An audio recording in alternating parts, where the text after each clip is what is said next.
आश्विन मास के कृष्ण पक्ष की अष्टमी तिथि को जितिया या जीवित पुत्री का व्रत रखा जाता है। यह व्रत महिलाएं अपने संतान की सलामती व खुशहाली के लिए रखती हैं। इस व्रत में भगवान जीवित वाहन की विधिवत पूजा की जाती है। इस धर्म में जितिया व्रत को कठोर व्रतों में से एक माना गया है। व्रती महिलाएं करीब 36 घंटे यह व्रत निर्जला व निराहार रखती हैं। इस व्रत में भगवान जीवित वाहन की विधिवत पूजा करने के बाद व्रत कथा सुनने का विधान है। आइए यहाँ पढ़े चील व सियारन से जुड़ी जितिया व्रत कथा। चील और सियारन से जुड़ी जितिया व्रत कथा। धार्मिक कथाओं के अनुसार एक विशाल पाकड़ के पेड़ पर एक चील रहती थी। उस पेड़ के नीचे एक सियारन भी रहती थी। दोनों पक्की सहेलियां थीं।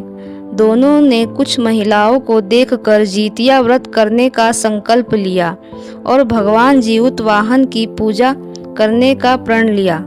लेकिन जिस दिन दोनों को व्रत रखना था उसी दिन शहर के एक बड़े व्यापारी का निधन हो गया और उसके दाह संस्कार में सियारन को भूख लगने लगी।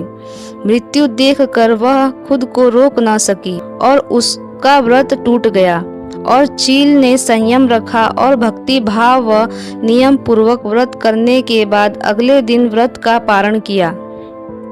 अगले जन्म में दोनों सहेलियों ने एक ब्राह्मण परिवार में पुत्री के रूप में जन्म लिया।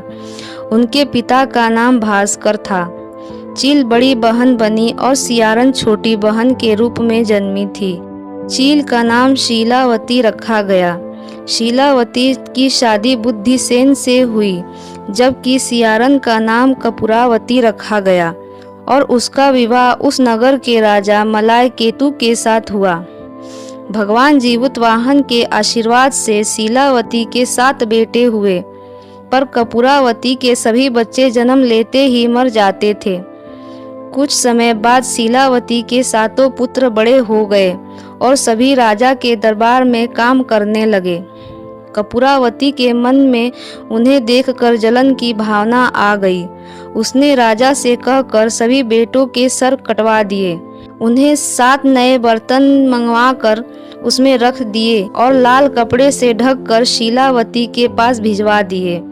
यह देखकर भगवान जीवित वाहन ने मिट्टी से 7 भाइयों के सिर बनाए और सभी के सिरों को उसके धड़ से जोड़कर उन पर अमृत छिड़क दिया और उसमें जान आ गई। 7 युवक जिंदा होकर घर लौट आए। जो कटे सिर रानी ने भेजे थे वह फल बन गए। दूसरी ओर रानी कपूरावती बुद्धिसेन के घर की सूचना पाने के लिए व्याकुल थी।